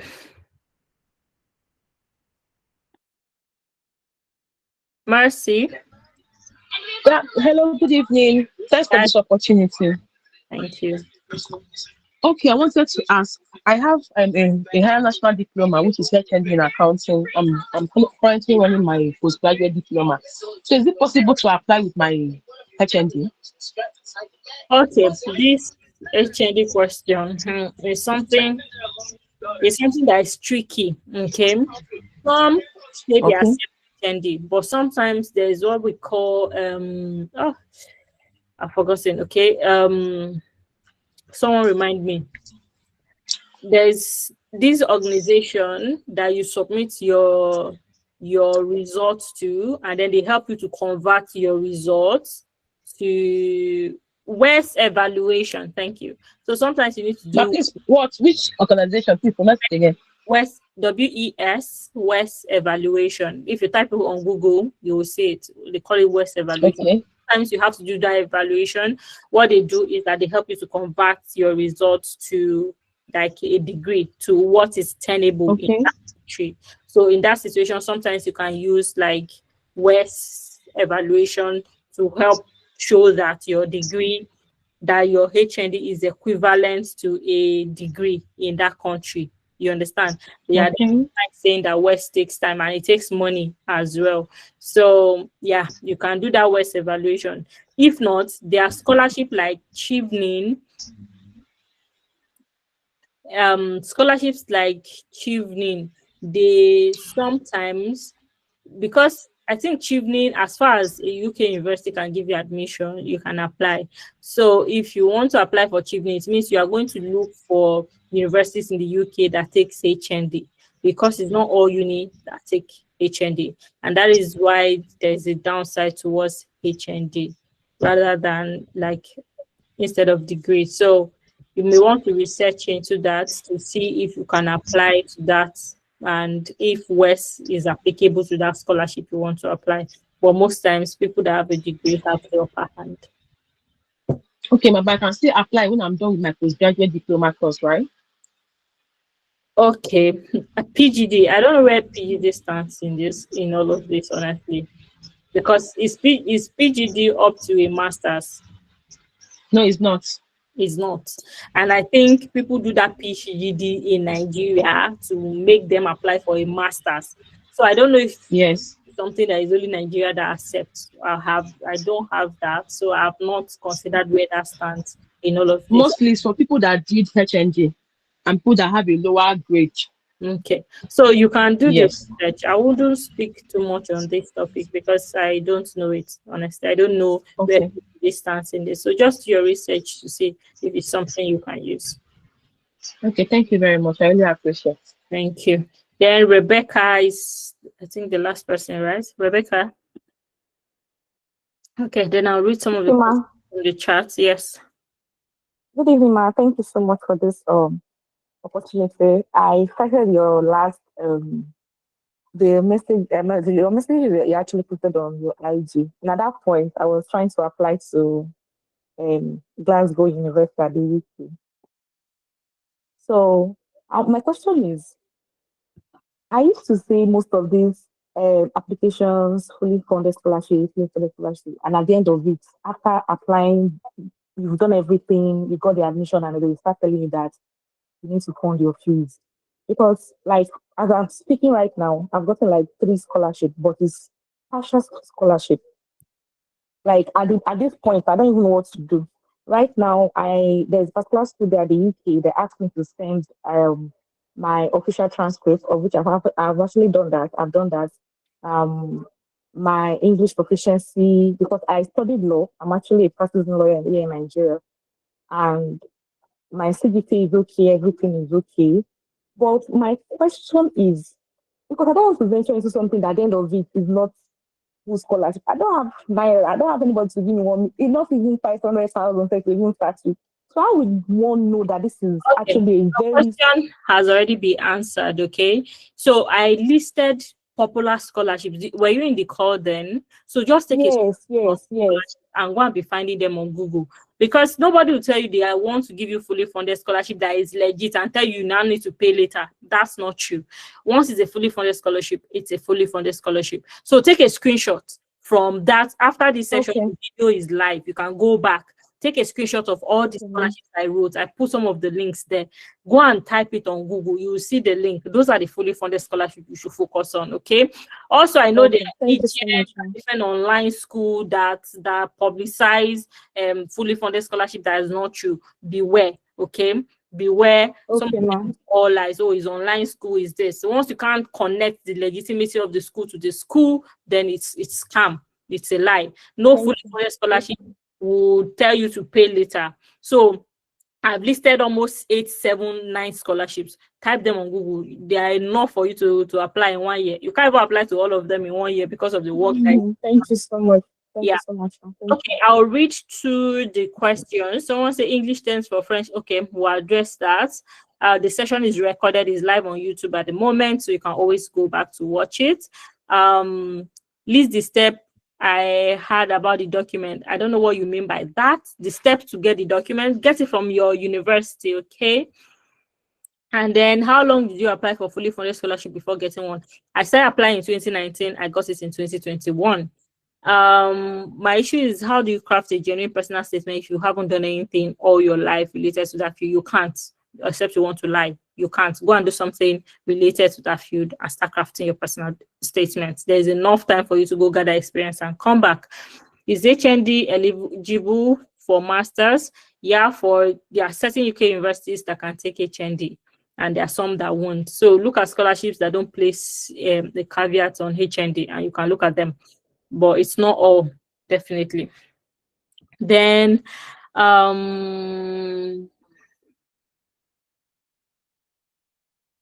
okay, I'm looking at the questions. Hungarian scholarship. Yeah, there are many scholarships out there you can research and yeah, learn the process. Okay. I'm not done with school yet, but I've been looking out for scholarships. Okay, you'll be done with school and you can start learning the process now, start volunteering now. There are many things you can do now. The fully funded scholarships requires payment for application. Most of them waive fee for you. Even MasterCard, they waive the school for you, since if you are a scholarship applicant. You're applying for Cambridge, they waive it for you. There's a fee waiver. I think you need to email the admission team or the MasterCard team. I think MasterCard always waive fee because it's a need-based scholarship. They know you don't have money. So look for the person you need to email about fee waiver. Do your research. Can a second class lower win a MasterCard? No, because you need a 2-1 and above. Okay, thank you, Joseph. You're deeply impressed. Oh, I'm glad this session is helpful. The application documents you sent to DHL, was it the photocopy? Yes, it's the photocopy. If you give them the original, you not get it though. Don't even do that mistake. Sometimes you need to notarize and then you legalize it from the Ministry of Education in Nigeria or the Ministry of Education in your school. So you need to do that on the photocopy, but make sure I printed the photocopy in colored, and then make sure I use all those shiny paper to make it look like original, but I didn't give them original. Okay. Then explain more about notarization. During my time, I only required to notarize my Korea scholarship. I'll talk more about that tomorrow. And I took it to like a lawyer and they stamped it and notarized it and all, and that was it. But now I know you have to legalize it as well. You have to go to the Ministry of Education to legalize it. Is there scholarship for third class, and can one change course for master? You can change course for masters, especially if you are going to UK university. I know for Canada, sometimes you can't really change course. And can third class apply? You can apply for chevening if you have a third class but worth of experience, but you are in a pool of competition with first class and second class or pass and second class lower. So you need to know how to make your application stand out. Okay. The webinar is on YouTube, so go back and watch it. Okay, let this be your encyclopedia of scholarship. Anything you're not clear, you can always come here. Okay. Do all scholarship measure require IELTS? It is not all. Some take some can take English language proficiency letter from your school. Your school is going to, I said this during the presentation, your school can write a letter to them to say you undertook your study in English, but it's not all that take it. So you need to look at the eligibility criteria and see if they can take that. Okay, thank you for your session. What if your school delay handing out degree certificate for your bachelor's degree? Is there usually an option to submit a letter of expected graduation from the school? I wouldn't wait until my school send that certificate. I'm going to use what I have now to apply, but I'm going to be very strategic. It means that if I'm going to be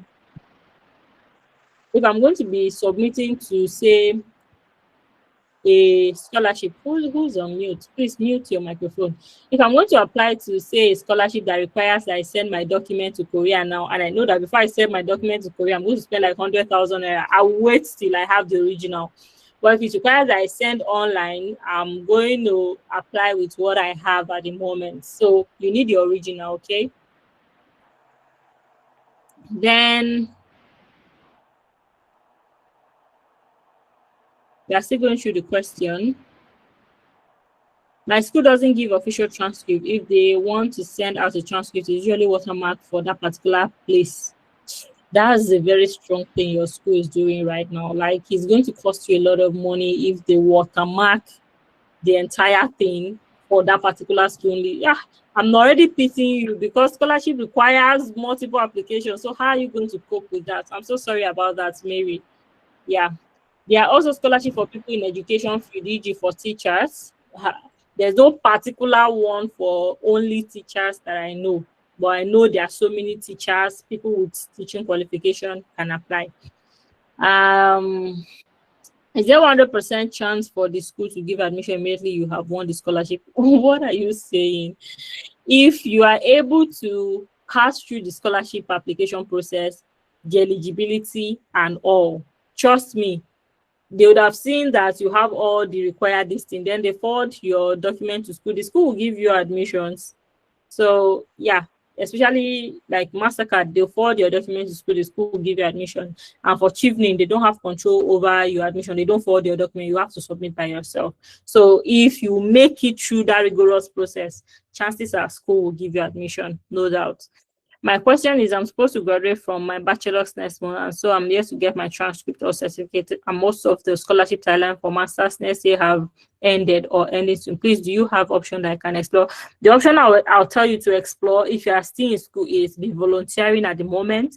Also, I would say submit the application to learn the process, okay? No harm. You are not expecting anything from it. So just go through it, look at how it's done. Look at the essays, the process, and that will prepare you for next year. Nothing is new anymore. So don't sit and wait. Start the process. It's not going to take anything from you, just time. And that your time is going to be teaching you what you need to know next year, okay?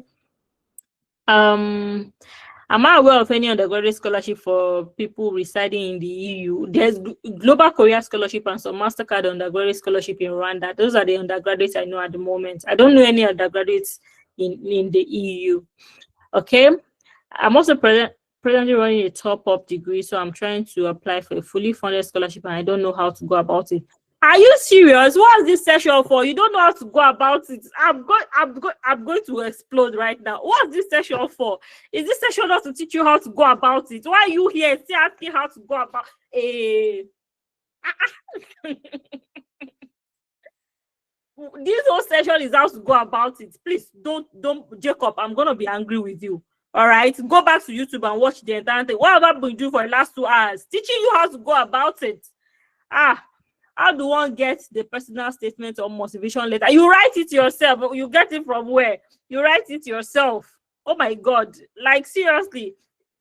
I'm going to get angry now because in the last 2 hours, we'll be explaining one thing and you are still asking me the same thing again. This is the same DM I get that I organize this session and then you are asking me how to go about it again in the session of how to go about it. Don't let me explode, please. Okay, guys. So I think I've answered all of the questions. Tomorrow, Stella, I hope you are able to find a phd.com and jobs.ac.uk. I hope you're able to get it. Yes, please. Thank you so much. Right. So that's where you just need to be. Those two websites will give you scholarship, PhD, this funding in the UK. That's where you need to be. Okay. I think I've answered all the questions. If you can't reach your previous manager, you can tell HR to give you the details of your previous manager. You can always dig it out. Trust me. Okay. Or your colleague can write it for you. Okay, I think I've answered all these questions, honestly. So tomorrow, we are going to deal with certain scholarships. So I'll pick like Mastercard Scholarship. I'll tell you the process of the Mastercard Scholarship. I'll pick the Chivney Scholarship. I'll tell you the process of the Chivney Scholarship. I'll pick the Global Career Scholarship. I'll tell you the process. These are the ones I've done myself. I'm going to tell you the process. Then on your own end, you have to go and look for that scholarship, Japanese MEX scholarship. You see scholars, people that are giving out the information for free. They are on YouTube. You can learn them yourself. Then in the last hour of tomorrow, the Commonwealth scholar will come and talk about the Commonwealth scholarship and how to go about it. Hopefully after the session, somebody will not say, Solis, how do I go about it anymore? Because the session is literally how to go about it. Okay, guys, thank you for attending. We've answered all the questions here, and I hope that this was helpful in helping you get started. Like what I need to do, we have summed it up. The scholarship process is the same. You just need to know and choose your struggles and focus on the one you want to choose. Okay, so one or two persons that want to speak about how the session was and how we can improve it in the future. Anybody wants to say something? Favor, I answered your question, right? Favor, because your hand is still up. Favor and Patrick, I hope I answered your question and you put it in the chat. All right, Gloria, yes, how was the session for you?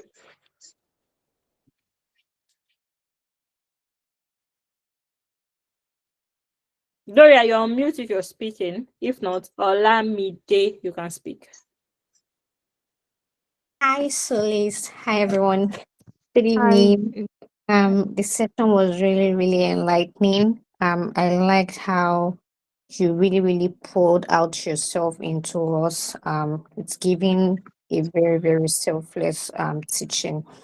Particularly, I'm really grateful. I've been looking up scholarships for a while now, and I decided to join your session this evening, and I've gained a lot. I'm really grateful. Thank you so much for being.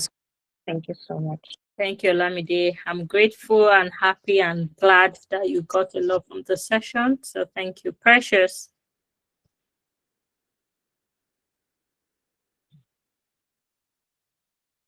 Precious or renewed grace.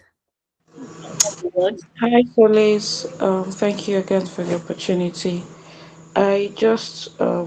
I raised my hand simply just to say thank you, because a session like this, giving out the quality of value you're giving, is usually one of those sessions that you're required to pay premium for. Trust me, I know. But taking the time, especially with the demands for, again, someone like you who's in the UK, to just pour out, like the previous speaker said, to people freely out of the goodness. And it's not like you're giving out fluff. These are in fact, from I think I came across your Instagram page, was it yesterday or today, when you posted the live YouTube video link. That was how I found your YouTube page, and watching your videos, how authentic you are, and that's how I was able to start checking out Mastercard scholarship. And thanks to that, I researched and started my application. So just big thank you for giving back to your community as selflessly as you've done. And the session was truly, truly enlightening. Thank you so much. Thank you, Grace. I'm happy you benefited from the session. Aside this, I've done like a playlist on YouTube. Trust me, if you follow that playlist, it's like me literally downloading everything I know about scholarship into that playlist. So try and also look at that. They may things maybe I didn't say here that I've mentioned before you benefit from. So I'm happy, and I think one of the reasons I'm doing this is when I was looking for scholarship, I was very, very broke. I didn't have any money at all. And I'll see sessions that people will say, come and pay to get this, to attend a webinar. I told myself that if I get a scholarship, I'm going to make this information for people who want this information.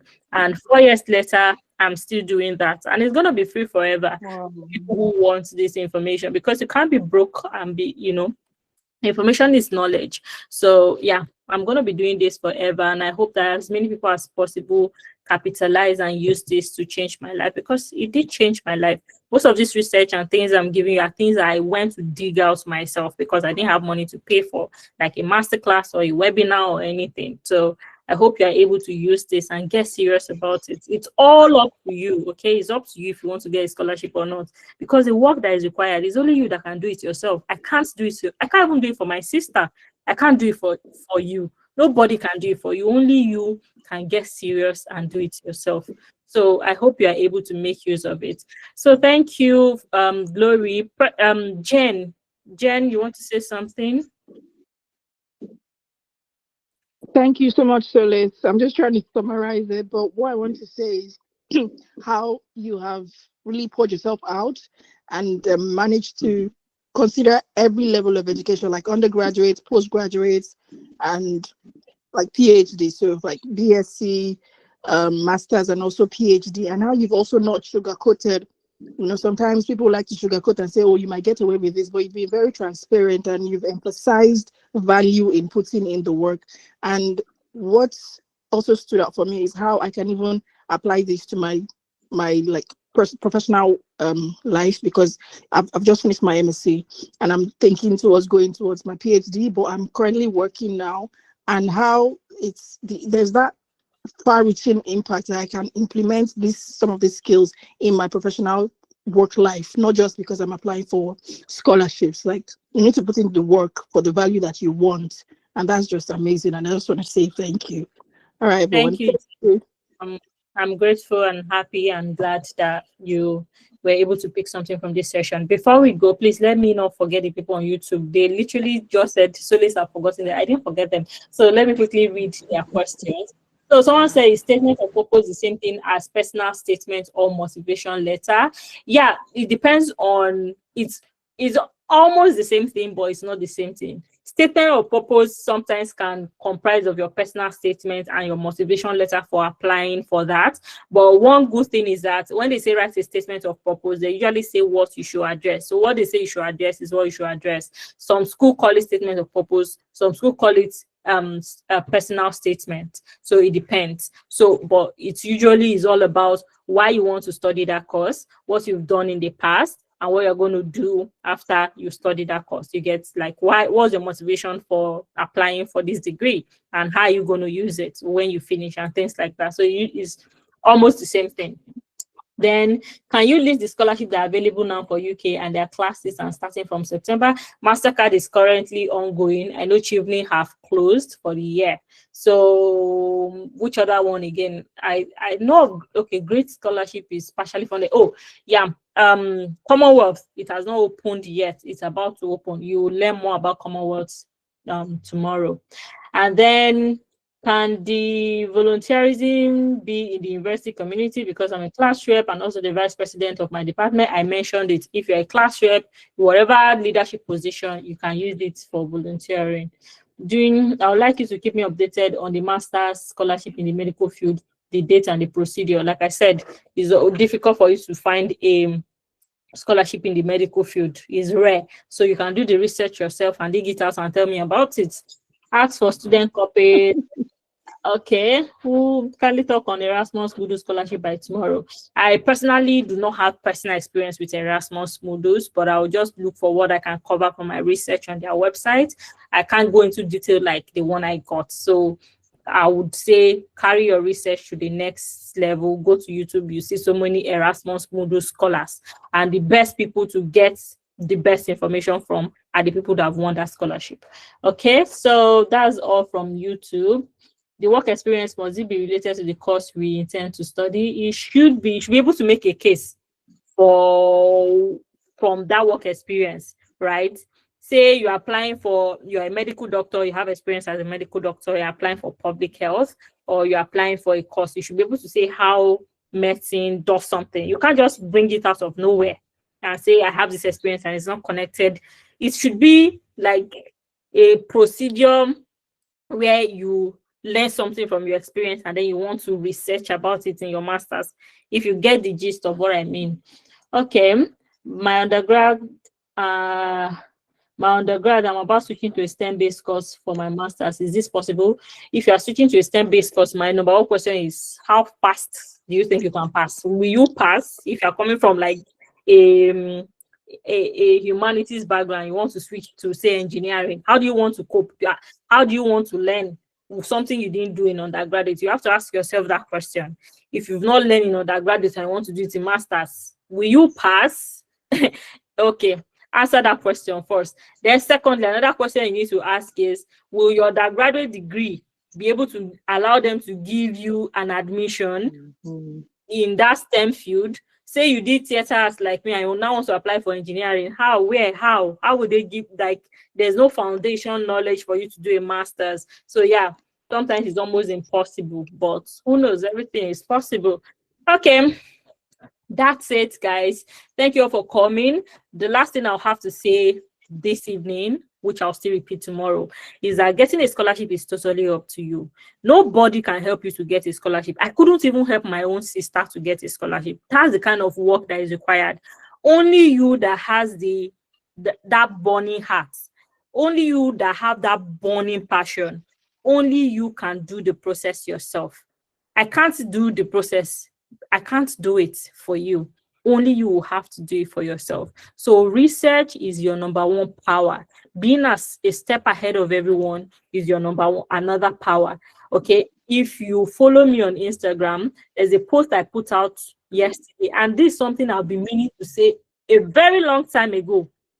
I said that, if I'm being blunt, there are certain attitudes that scholarship winners does have, that when you message me, I can tell if you can get a scholarship or not.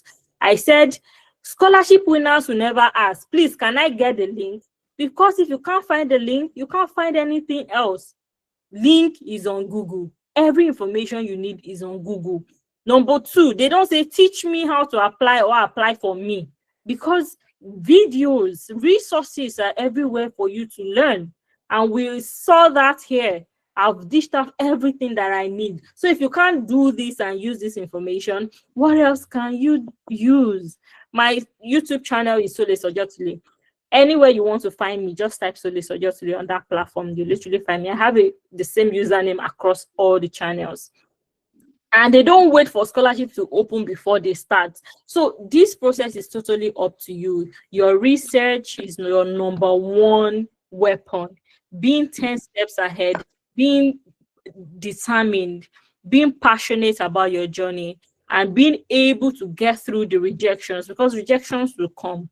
It is compulsory. It is part of the process. It will come, but you need to get over it and apply and keep going. So I wish you all the best in your journey, and I hope to see you again tomorrow. Tomorrow we'll talk more about specific scholarships and how to go about them. Thank you for attending, and have a lovely evening. Goodbye. Thank you, Solace. All right. Bye. You too. Thank you so much. Good night. Good night. Thank you so much. Good night. Thank you so much. I appreciate it. See you tomorrow. Is it the same time tomorrow? Good night, Solace. Yes, same time tomorrow, 7 p.m. UK time. Convert it to your local